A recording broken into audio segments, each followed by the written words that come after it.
વિરમગામ ડાંગર કૌભાંડ મુદ્દે હાર્દિક પટેલે મૌન તોડ્યું છે। ડાંગર કૌભાંડમાં ચર્ચા શરૂ થયા બાદ હાર્દિક પટેલનું પહેલું નિવેદન સોશિયલ મીડિયામાં આરોપી પર બોલ્યા હાર્દિક પટેલ। તમામ આરોપી પકડાઈ જાય તેવું સરકારનું વલણ હોવાનું હાર્દિકનું રટણ। સુફિયાન નામના આરોપીને કોઈ સુફિયાન કરીને હાર્દિકે ઉલ્લેખ કર્યો। કોઈ સુફિયાન એમ કરીને આરોપીનો હાર્દિકે ઉલ્લેખ કર્યો છે। સુફિયાન ભાજપ વ્યવસાયિક સેલનો અધ્યક્ષ રહી ચૂક્યો છે। ભાજપના વ્યવસાયિક સેલનો કન્વીનર બનાવ્યાનું એબીપી અસ્મિતા પાસે પત્ર પણ છે।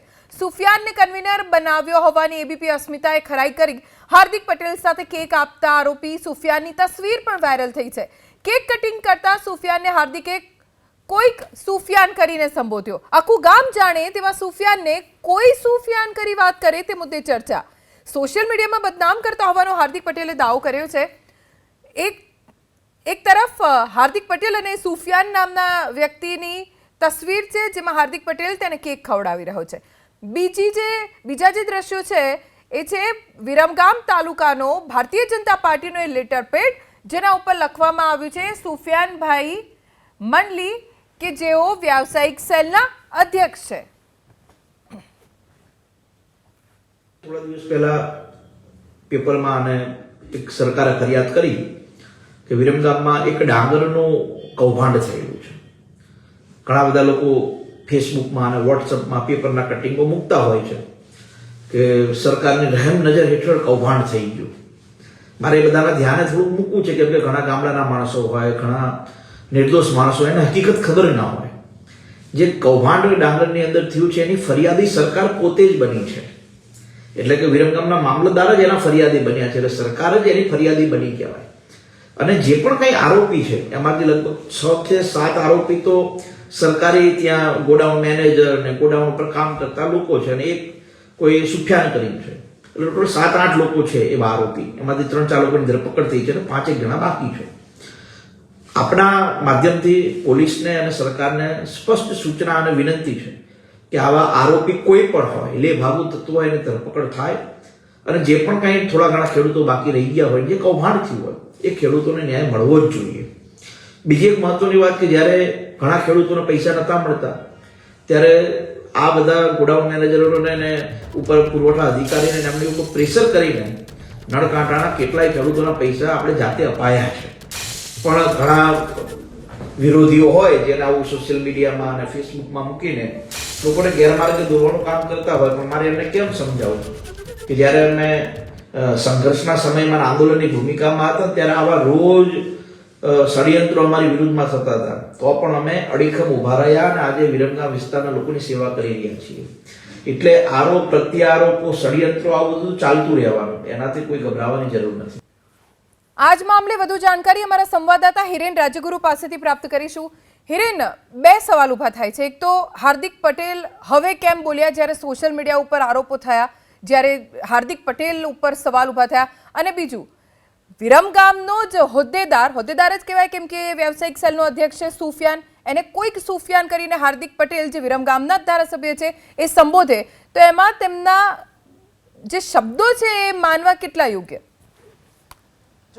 આમાં 2 કારણ છે। એક તો હાર્દિક પટેલ વિરમગામના ધારાસભ્ય છે। વિરમગામમાંથી ₹3.5 કરોડનું ડાંગરનું કૌભાંડ જ્યારે સામે આવે છે, ફરિયાદ નોંધાય છે 31મી ડિસેમ્બર, ત્યારથી લઈ અને આજ દિવસ સુધી હાર્દિક પટેલ એક શબ્દ નથી બોલતા। આજે જ્યારે તે સોશિયલ મીડિયામાં લાઈવ થાય છે ત્યારે એવો પણ દાવો કરે છે કે કેટલાક ખેડૂતોના પૈસા જે સલવાયા હતા એ પોતે દબાણ કરી અને ખેડૂતોને અપાવ્યા છે। જો આ કામગીરી એમણે કરી છે તો જ્યારે ફરિયાદ નોંધાય ત્યારે કેમ કશું ના બોલ્યા? અત્યારે એવું કહે છે કે સરકાર તરફી એટલે કે સરકારે આ ફરિયાદ નોંધાવી છે, મામલતદારે આ ફરિયાદ નોંધાવી છે તો ત્યારે તેમણે બહાર આવવું જોઈતું હતું પરંતુ ના આવ્યા। ખેર, હવે જ્યારે બહાર આવ્યા છે એનું કારણ એ છે કે સોશિયલ મીડિયામાંથી જે ફોટા વાયરલ થયા છે અને આ ફોટા કોંગ્રેસના પ્રવક્તા મનહર પટેલે વાયરલ કર્યા છે, જેની અંદર સુફિયાન મંડલી જે ડાંગર કૌભાંડનો આરોપી છે તેની સાથે હાર્દિક પટેલ કેક કાપી તેને કેક ખવડાવતા હોય તેવા ફોટો વાયરલ થયા છે। એટલે આ ફોટો વાયરલ થયા અને અનેક પ્રકારની ચર્ચા જ્યારે જાગી છે ત્યારે લીપાથોપી કરવા માટે થઈ અને હાર્દિક પટેલ સામે આવ્યા હોય તેવું પ્રથમ દ્રષ્ટિએ લાગી રહ્યું છે. પોતાનો દામન જ્યાં ફસાયો છે અથવા તો દામન ઉપર જ્યાં ડાઘ લાગી રહ્યા છે એ ડાઘ સાફ કરવાનો પ્રયાસ હાર્દિક પટેલ કરતા હોય તેવું પ્રથમ દ્રષ્ટિએ લાગે છે. બીજી વસ્તુ, બીજો સવાલ જે આપે કહ્યો કે સુફિયાન મંડલી જે વિરમગામ તાલુકાના વ્યવસાયિક સેલ ભારતીય જનતા પાર્ટીનો કન્વીનર રહેલો છે તેને કોઈક સુફિયાન કરીને સંબોધવું સ્વાભાવિક છે કે જ્યારે 3.5 કરોડ રૂપિયાના કૌભાંડમાં પોતાનો પરિચિત વ્યક્તિ આરોપી તરીકે હોય ત્યારે જો સીધી સાદી રીતે તેનું નામ લેવામાં આવે તો જે ચર્ચા અત્યારે ચાલી રહી છે મીડિયામાં, સોશિયલ મીડિયામાં અને વિરમગામની જનતાના હોઠ ઉપર, તેના ઉપર હાર્દિક પટેલ જાણે કે સ્વીકૃતિ મારતા હોય તેવું લાગે અને આવું ન થાય અને પોતાનો દામન પાક સાફ રહે એ માટે થઈ અને હાર્દિક પટેલ સુફિયાનની આગળ કોઈક સુફિયાન એવું સંબોધન કરતા હોય તેવું લાગી રહ્યું છે. વસ્તુ સ્વયં સ્પષ્ટ છે. 3.5 કરોડ રૂપિયાનું ડાંગર ખરીદીનું કૌભાંડની અંદર જે આરોપી છે સુફિયાન મંડલી ભારતીય જનતા પાર્ટી સાથે સંકળાયેલો છે અથવા તો જે તે સમયે સંકળાયેલો હતો એ સ્પષ્ટ થઈ ચૂક્યું છે, કારણ કે લેટર હેડ પણ સામે આવ્યો છે. એબીપી અસ્મિતાએ તેની ખરાઈ કરી છે. સુફિયાન મંડલી સાથે તેના જન્મદિવસે કેક કાપી અને કેક ખવડાવતા હોય તેવા વિરમગામના ધારાસભ્ય હાર્દિક પટેલના ફોટા પણ સામે આવ્યા છે. ધરોબો છે એ સ્પષ્ટ થઈ ચૂક્યું છે. કૌભાંડની અંદર કેટલી સાંઠગાંઠ છે એ હજુ સુધી સ્પષ્ટ નથી થયું અને આની માત્ર અત્યારે ચર્ચા ચાલી રહી છે. આભાર હિરેન જાણકારી આપવા માટે. હાર્દિક પટેલ જેને કેક ખવડાવે છે એ વ્યક્તિને ઓળખતા નથી અને એટલે જ સવાલ હાર્દિક પટેલ ઉપર ઊભો થયો. આપણી સાથે વરુણભાઈ પટેલ જોડાઈ ગયા છે, પણ પહેલા ફરી એક વખત સંભળાવીશું કે હાર્દિક પટેલે પોતાની તરફથી ખુલાસો શું આપ્યો છે. સરકાર જ એની ફરિયાદી બની કહેવાય અને જે પણ કંઈ આરોપી છે એમાંથી લગભગ 6 થી 7 આરોપી તો સરકારી ત્યાં ગોડાઉન મેનેજર ને ગોડાઉન પર કામ કરતા લોકો છે અને એક કોઈ સુફિયાન કરીમ છે, કોઈ સુફિયાન કરીમ છે, કોઈ સુફિયાન કરીમ છે, એટલે ટોટલ 7-8 લોકો છે એવા આરોપી. એમાંથી 3-4 લોકોની ધરપકડ થઈ છે અને 5-1 જણા બાકી છે. વરુણભાઈ આપણી સાથે જોડાયા છે. વરુણભાઈ, આપ તો હાર્દિકભાઈને ઘણા વર્ષોથી ઓળખો છો અને આંદોલનની શરૂઆતથી તમે એમની સાથે રહ્યા છો. હવે તો એક જ પક્ષમાં તમે લોકો છો. હાર્દિકભાઈ જેને કેક ખવડાવી રહ્યા છે સુફિયાન જે આ કૌભાંડનો આરોપી છે અને હવે કોઈક સુફિયાન, એમના શબ્દો કન્વિન્સિંગ નથી લાગી રહ્યા. જો રાજકારણમાં વ્યક્તિગત એમને શું મિત્રતા છે સુફિયાન જોડે એ મારા કોઈ ધ્યાનમાં નથી, બરોબર છે. એ એમનો અંગત વિષય છે. કોની જોડે છે જેવા સંપર્ક છે એ બધા એમનો વિષય છે, પણ એક ધારાસભ્ય છે અને હું એ મત વિસ્તારનો મતદાર ધારાસભ્ય તરીકે જે એફઆઈઆર જે ક્ષતિઓ 3.5 કરોડ.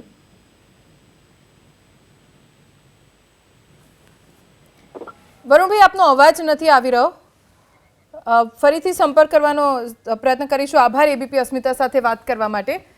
આપણી સાથે કોંગ્રેસ નેતા મનહરભાઈ પટેલ જોડાઈ ગયા છે.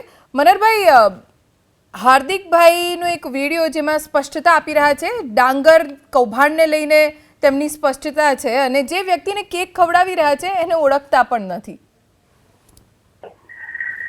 પહેલી વસ્તુ તો એ છે કે ભારતીય જનતા પાર્ટીના એક ઈમાનદાર અધિકારીએ 31મી તારીખે નોંધાયેલી ફરિયાદ એ 1 વર્ષ સુધી ભ્રષ્ટાચારમાં ખતબત્તી રહી અને 31 થી માંડીને આજે 24 તારીખ થઈ છે. જાહેર જીવનના કોઈ પણ આગેવાન હોય અને એના પોતાના મત વિસ્તારમાં કોઈ ભ્રષ્ટાચારના કિસ્સો બહાર આવે તો એમને પહેલી પોતાની ફરજ છે કે એ ભ્રષ્ટાચારનું ખરેખર મૂળ શું છે. જે રીતે મીડિયાના માધ્યમથી અમને પણ એક ભારતીય જનતા પાર્ટીના એક લેટર ઉપર આ સુફિયાન નામની વ્યક્તિનું પહેલું નામ છે ને સંયોજક ભારતીય જનતા પાર્ટીનો છે, એ વિરમગામ તાલુકાના છે. તો ભારતીય જનતા પાર્ટીના જે આગેવાન ચૂંટાણા છે એને કમસે કમ એ ખબર હોવી જોઈએ કે ભારતીય જનતા પાર્ટીના એના પરિવારમાં ભ્રષ્ટાચારની અંદર શિરમોર નામ જ્યારે એનું ખુલ્યું છે એના ઉપર એફઆઈઆર સરકારે કરી છે અને પછી ભારતીય જનતા પાર્ટીનો એ આગેવાન છે અને જે પક્ષમાંથી ભારતીય જનતા પાર્ટીના ધારાસભ્યશ્રી ચૂંટાય છે.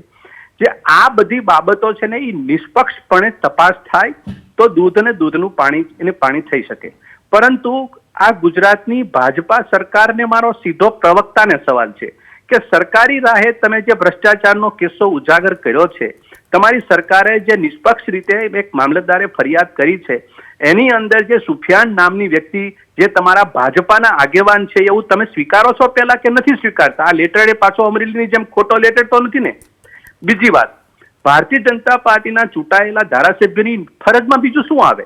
દાખલા તરીકે ભ્રષ્ટાચાર થયો છે અને કોઈ સુફિયાન નામની વ્યક્તિ હોય તો એની રિસ્પોન્સિબિલિટીનો ભાગ છે, એને જડબાતોડ જવાબ આપવો જોઈએ અને કાઢવો જોઈએ, એને ભ્રષ્ટાચારમાં કોણ ફિટ થયેલા છે એને બોલવું જોઈએ, એને સરકારને રજૂઆત કરવી જોઈએ. હાર્દિક પટેલ ભારતીય જનતા પાર્ટીના ધારાસભ્યએ કોઈ રજૂઆત કરી છે કે ભાઈ મારા મત વિસ્તારની અંદર આવો એક ભ્રષ્ટાચારનો કિસ્સો બન્યો છે, એ કલંકિત રૂપ છે અને હું અહીંયા વિસ્તારનો પ્રતિનિધિ કરું છું, ભાજપાનો આગેવાન છું અને મારા વિસ્તારની અંદર આવી ઘટના ઘટી છે ને તાત્કાલિક રીતે ખબરદાર કરાવડો? આજે જે 7 પૈકીના 5 લોકો તો એ ભાગતા ફરે છે અને જે સુફિયાન છે એ તો ભાજપનો પરિવારનો સભ્ય છે. ભ્રષ્ટાચારી લોકોને ઉજાગર કરવાનું કામ ભારતીય જનતા પાર્ટીનું છે કે પછી પ્રજાનું છે? જનતાના પ્રતિનિધિ તરીકે ધારાસભ્યનું છે કે ભ્રષ્ટાચારને ઉજાગર કરવો? એની બદલીમાં એક કંઈ જાણતા જ નથી કે કોઈ હશે સુફિયાન. એવી વાતોથી ભ્રષ્ટાચારને કોઈ દબાવવાની વાત કરવાની માનસિકતા એ મને લાગે છે. એટલે મારું એક વિપક્ષના આગેવાન તરીકે એક છે કે ભારતીય જનતા પાર્ટીની સરકાર કોઈ પણ ભ્રષ્ટાચાર થાય ત્યારે એના ઉપર ડીપમાં ઉતરવાને બદલે, એની ઉપર ભ્રષ્ટાચારને શોધવાને બદલે કોણ ખરેખર મૂળમાં કોણ છે એના બદલામાં એની ઉપર ગાર લીપણ, એને દબાવવાનો પ્રયત્ન કરે, એને ભૂલવાનો પ્રયત્ન કરે. આવા બધા પ્રયત્ન કરવાથી ભ્રષ્ટાચાર ઓર વધવાનો છે. અને આ તો ડાંગરનો પાક હતો, ખેડૂતોને મદદ કરવાની માનસિકતાથી સરકારે આ યોજના બનાવી હતી. એ ડાંગરના પાકની અંદર 6.5-7 કરોડનો ભ્રષ્ટાચાર છે. હજી તો હું એબીપીના માધ્યમથી સતત ને સતત આપ એક ભ્રષ્ટાચાર નિવારણ માટેના જે કઈ મુદ્દાઓ લખીને મૂકીએ અને તમે જે મૂકો છો, હું તો એબીપીને અસ્મિતાને અને પત્રકારોને હું અભિનંદન આપું છું કે આવા મુદ્દાઓને લઈને તમે જનપ્રતિનિધિનું એક ઉમદા કામ કરી રહ્યા છો. એવા વિપક્ષ પણ આ મુદ્દાને લઈ એક તડબોળથી વાત કરવા માંગે છે કે ધારાસભ્યની આ બાબતમાં જવાબદારી કઈ? ધારાસભ્ય ખાલી 2 મિનિટ આવીને કોઈને વાત કરી દેવી એ રિસ્પોન્સિબિલિટી ધારાસભ્યને નથી. ધારાસભ્ય સરકારને પત્ર લખવો જોઈએ કે મારા વિસ્તારની અંદર ભ્રષ્ટાચાર થયો છે અને 5 લોકો જે પકડની બહાર છે એ લોકોને જડબેસલાક તાત્કાલિક જેલના હવાલે મોકલવા જોઈએ. આ ધારાસભ્યનું જનપ્રતિનિધિનું કામ છે, માત્ર મેસેજ આપવાનું કામ ધારાસભ્યનું નથી. મનેરભાઈ, આભાર એબીપી અસ્મિતા સાથે વાત કરવા માટે. ડાંગર કૌભાંડ જે વિરમગામમાં ઝડપાયું, ફરિયાદ અધિકારીએ નોંધાવી અને બાદમાં ચર્ચાઓએ જોર પકડ્યું કેમ કે આરોપી નીકળ્યો સુફિયાન નામનો શખ્સ, જેનો ફોટો હાર્દિક પટેલ જે વિરમગામના ધારાસભ્ય છે તેની સાથે વાયરલ થયો છે. બીજું એક લેટર પેડ પણ ભારતીય જનતા પાર્ટીનો વાયરલ થયો છે, જેમાં વ્યાવસાયિક સેલના સંયોજક તરીકે જે આ કૌભાંડમાં મુખ્ય આરોપી છે સુફિયાન મંડલી, તેનું પહેલું નામ છે. અને એટલે જ સવાલો ઊભા થયા છે